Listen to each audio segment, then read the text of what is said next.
bicycle or C, car? Okay, what picture is this? A, motorcycle, B, bicycle, or C, car? Put your answer up. Put your board up. Lift up your board. Lift up your board. Diangkat papannya. Saya perhatikan beberapa dia mengejutkan mata untuk kedekut beberapa kali. Apakah itu juga salah satu efek dari keseringannya dia main game? Itu saja. Ini akibat dari gadget. Anak tidak mandiri. Anak tidak bisa memilih antara A, B, C, D.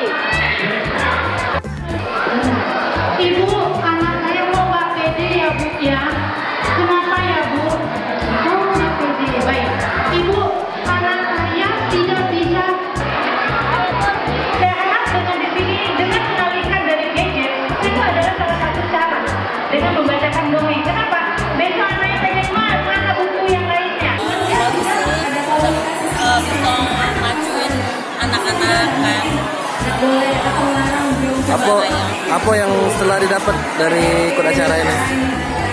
Maksudnya?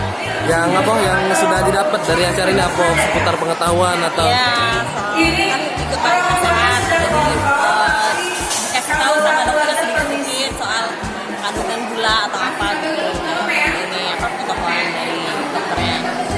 Anaknya ikut kegiatan apa? Balita sehat. Oh, balita sehat. Umur berapa anak? 1 tahun 7 bulan. Ada harapan nggak untuk kedepannya? Harapannya sih kedepannya bisa ada lomba lebih sering lagi kayak gini biar orang tua juga bisa ada pengetahuan soal